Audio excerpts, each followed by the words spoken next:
The classified documents finally released after 30 years reveal a startling truth. Operation Midnight Hawk wasn't even supposed to take place that night. Weather conditions were deemed too dangerous, with heavy cloud cover and unexpected turbulence reported across the entire region. Intelligence reports received just hours before takeoff indicated heightened air defense activity, but somehow, those warnings never reached the flight crew. The mission parameters have been changed 3 times in the 24 hours leading up to launch, with the final briefing rushed through in less than 15 minutes, a process that typically takes hours to complete properly. As Reynolds climbed into his cockpit that night, he had no idea he was being sent into what some have since called a calculated sacrifice. What makes this story even more chilling is the cockpit audio that was mysteriously lost for decades before being leaked by an anonymous source last year. In those recordings, you can clearly hear Reynolds questioning the sudden mission changes and requesting clarification on the new flight path. His concerns were dismissed with unusual speed by Mission Command, who insisted the operation couldn't wait another night. Looking back at the geopolitical situation during that period, there was absolutely no strategic urgency that justified launching under such compromised conditions. The question that haunts military analysts to this day is, what was so important about that specific night that they were willing to put their pilots at such extraordinary risk? The aircraft assigned to Reynolds that night adds another layer to this mystery. His regular F-15 Airstrike Eagle had been suddenly replaced with an older model that had recently returned from maintenance. The maintenance logs, which finally surfaced through a Freedom of Information request, show the aircraft had experienced recurring avionics issues in the weeks prior, specifically with its targeting systems. 3 separate technicians had flagged the jet as requiring additional testing before returning to combat operations. Yet somehow, those warnings were overridden by someone high in the chain of command. Reynolds himself noted in his pre-flight check that several systems were showing intermittent failures, but when he reported this, he was told that delaying the mission was not an option. The target itself was perhaps the most troubling aspect of the entire operation. Originally described as a high-value weapons development facility, subsequent intelligence reviews have found little evidence supporting this classification. Satellite imagery from neutral countries taken just days before the strike showed what appears to be a primarily civilian research center with limited security presence. 5 different intelligence officers who had access to the original target assessment have since come forward, claiming their reports were substantially altered before reaching senior command. The facility's proximity to a populated area should have triggered stringent approval protocols, yet the mission was greenlit through an unusually accelerated process. Reynolds wasn't told about the facility's questionable military significance, nor was he informed about the potential for civilian presence in the target zone. When Reynolds' fighter jet broke through the cloud cover that night, what he saw contradicted every briefing he'd received. The terrain below didn't match his navigation charts, and the supposedly minimal defensive systems were fully operational and primed. The declassified flight recorder reveals 18 seconds of alarmed communication as Reynolds realized they were flying into a completely different scenario than expected. His radar warning receiver lit up with multiple threat indicators, suggesting a sophisticated air defense network that wasn't supposed to exist in that region. According to retired air defense analysis expert Colonel James Harwick, the pattern of radar locks that targeted Reynolds' aircraft shows clear signs of a coordinated ambush rather than routine defense measures. It was as if someone knew exactly when and where he would be flying that night. The radio communications between Reynolds and Base Command during those critical moments have been heavily redacted in official records, but 3 minutes of recovered audio tell a disturbing story. When Reynolds reported the unexpected defensive activity, there was an unusual 40-second delay before command responded, a lifetime in combat situations. When they finally replied, instead of recalling the mission as protocol would dictate, they ordered him to continue on the original flight path despite the clear intelligence failure. Voice analysis experts have noted that the commanding officer's tone showed none of the concern or surprise you would expect from someone learning that their pilot had been sent into an unexpected hot zone. According to former squadron leader Thomas Benson, that kind of non-reaction to critical field intelligence isn't just unusual, it's almost impossible unless they already knew what Reynolds was going to encounter. What happened next defies the official narrative that's been maintained for decades.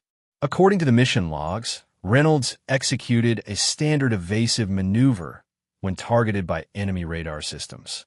The actual flight data recorder tells a different story entirely. Reynolds performed a series of complex countermeasures that weren't part of standard training at that time, maneuvers that have since been incorporated into elite pilot training programs worldwide. His aircraft sustained damage from anti-aircraft fire, losing partial control of the left wing and experiencing critical failures in two engine components. Yet somehow, while flying a compromised aircraft through intense enemy fire, Reynolds managed to stay on course toward the target. When interviewed years later, 3 different fighter pilots reviewed the flight data and came to the same conclusion. Those weren't the actions of someone following orders. Those were the improvisations of someone fighting for their life. The approach to the target zone itself presents perhaps the most compelling evidence that something was deeply wrong with this mission. Standard protocol for this type of strike required a specific angle of attack to minimize exposure to defensive systems. Reynolds' approach vector was altered just hours before takeoff, forcing him to fly directly over what intelligence now confirms was the heaviest concentration of anti-aircraft batteries in the region. When he attempted to adjust his course to the standard approach path, command specifically ordered him back to the compromised vector. Radar recordings show that his aircraft was locked onto by no fewer than 7 different defensive systems during that approach.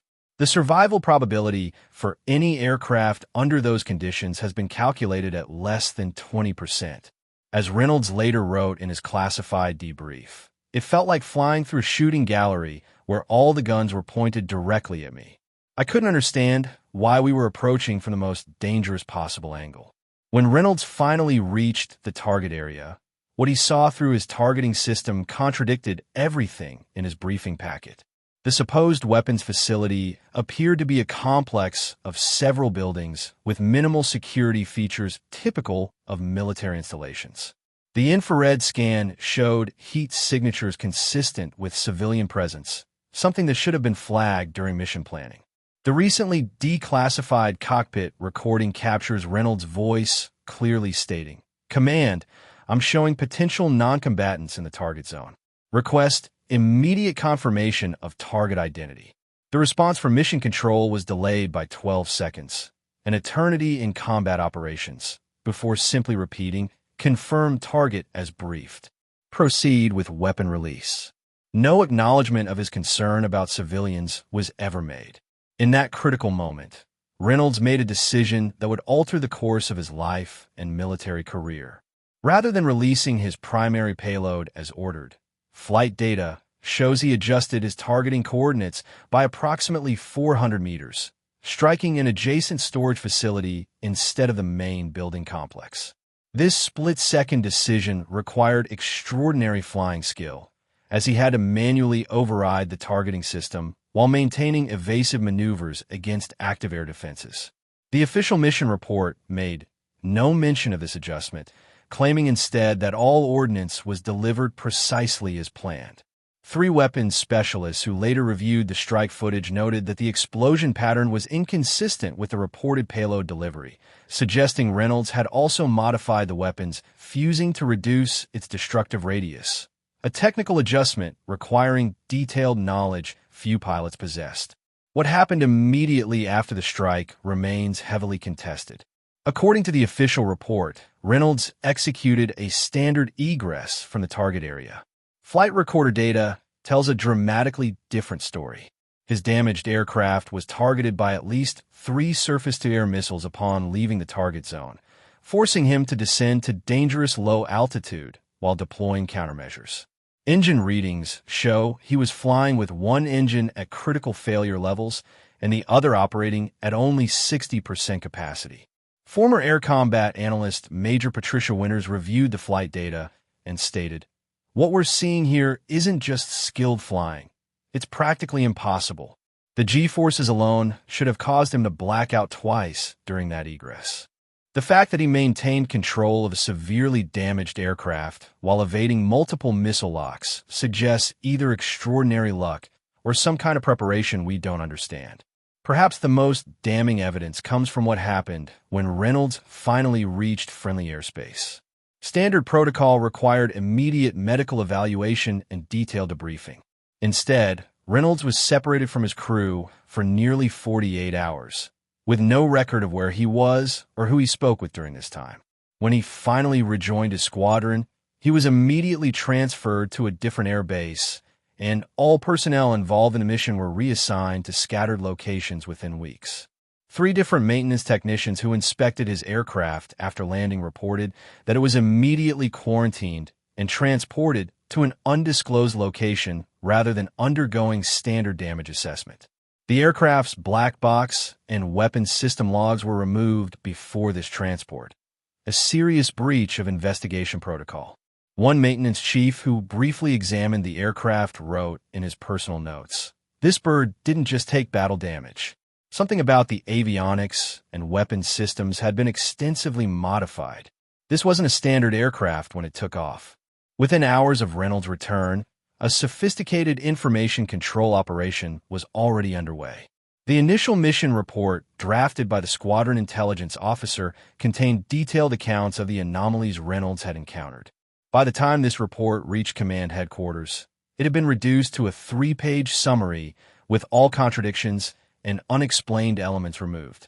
For different officers who had been present during Reynolds' first debriefing were transferred to separate bases within 72 hours, and security clearances for accessing any information about Operation Midnight Hawk were unexpectedly elevated to a level that excluded most of the original planning team. Former military intelligence coordinator Sarah Jenkins, who reviewed the case decades later, noted, "This wasn't standard operational security. The compartmentalization implemented after this mission matches patterns we typically see when something goes catastrophically wrong and headquarters needs to control the narrative completely." The media story crafted around the mission was masterfully executed, with carefully selected details released to create an impression of transparent reporting while concealing critical facts. The airstrike was publicly acknowledged, but described as targeting a confirmed weapons development facility with precision munitions that minimized any possibility of collateral damage. Satellite imagery of the actual target was never released, and requests from allied intelligence agencies for verification were denied under unusual national security exemptions. 3 different reporters who attempted to investigate discrepancies in the official story found their military sources suddenly unavailable or unwilling to speak. One journalist who persisted had his security credentials revoked, effectively ending his career as a defense correspondent. The message was clear to everyone involved. This mission was not to be questioned. Perhaps the most troubling aspect of the cover-up was the treatment of Reynolds himself. Despite having successfully completed an extraordinarily difficult mission and returning with critical intelligence about enemy capabilities, he received no commendation or recognition. Instead, his performance review from that period contains subtle but significant criticisms about adherence to mission parameters and communication protocols. His career advancement, which had been on an exceptional trajectory before the mission, stalled completely. Within 18 months, he was moved to a training role away from active combat operations. 3 pilots who flew with Reynolds before and after Operation Midnight Hawk describe a man who had become uncharacteristically quiet and withdrawn. As one fellow aviator noted in a private correspondence, whatever happened on that mission changed him completely. He went from being one of our most confident and outspoken pilots to someone who seemed to be constantly looking over his shoulder. The technical investigation of the mission's anomalies was perhaps the most thoroughly suppressed aspect of the entire affair. Standard procedure would have triggered a comprehensive review of the intelligence failure, equipment malfunctions, and unexpected enemy capabilities encountered. Instead, no such investigation was ever formally conducted. The damaged aircraft disappeared into a specialized maintenance facility and emerged 6 months later with no record of what had been examined or repaired. The targeting system issues Reynolds had reported were never addressed in any technical bulletin or warning to other squadrons operating similar aircraft. The advanced defensive capabilities he had encountered, which represented critical intelligence about enemy systems, were never incorporated into threat briefings for subsequent missions in the region.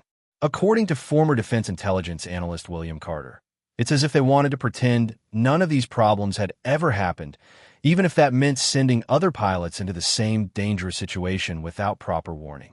20 years passed before the first cracks appeared in the official story. A routine declassification review inadvertently released maintenance logs that didn't match the official mission reports.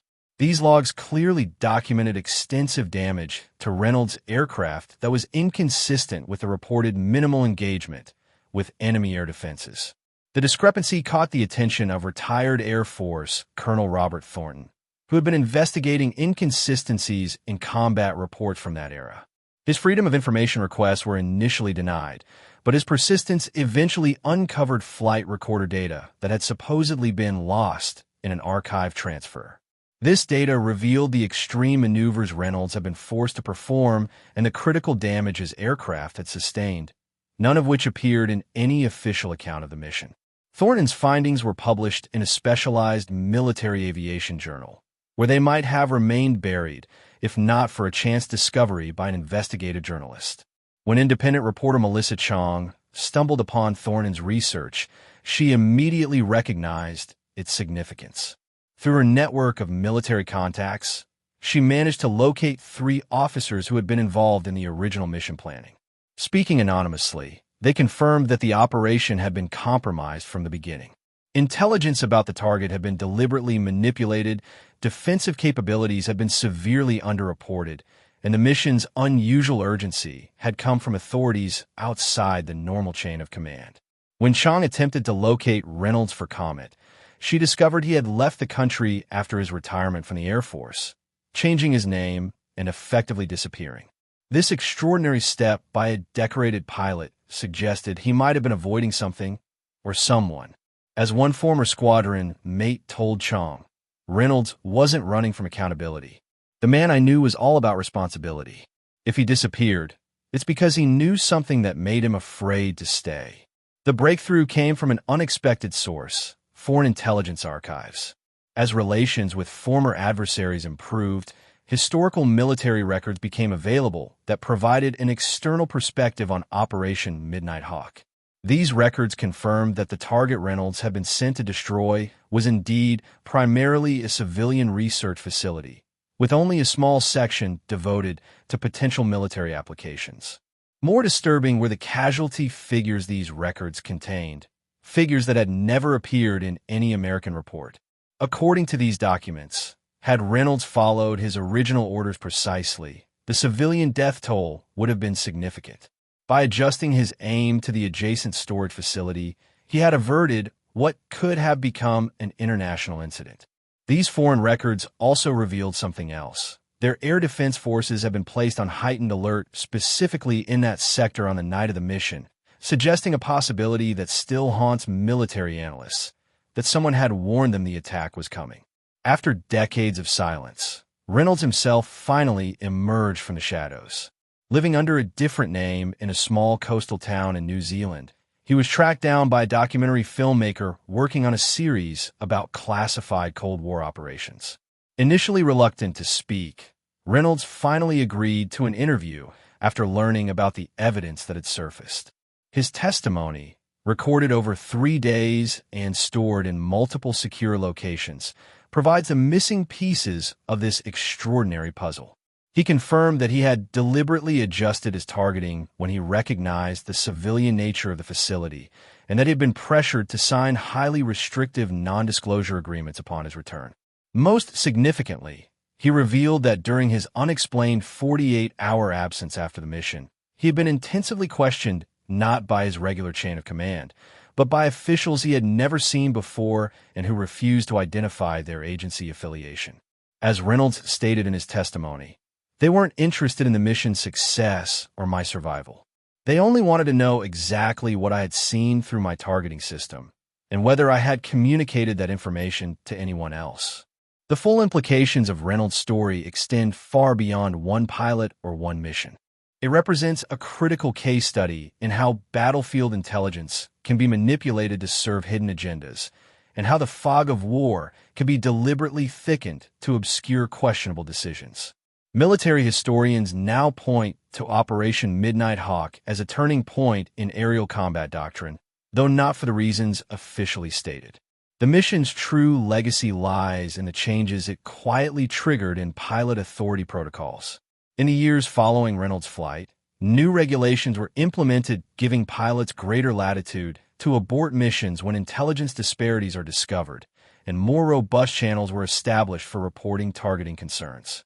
These changes were never publicly linked to Midnight Hawk, but their timing and nature suggest they were direct responses to the issues Reynolds encountered. As air combat doctrine expert James Martindale notes, these policy shifts represent a tacit acknowledgement that something went very wrong that night, even if it was never officially admitted. The technological revelations from this case are equally significant. The advanced defensive systems Reynolds encountered were years ahead of what intelligence reports had indicated should have been present. This massive intelligence failure prompted a comprehensive overhaul of technical surveillance methods and threat assessment protocols. Stealth technology development received substantial additional funding in the months following the mission, with specific focus on countering the exact type of radar systems that had nearly brought down Reynolds' aircraft.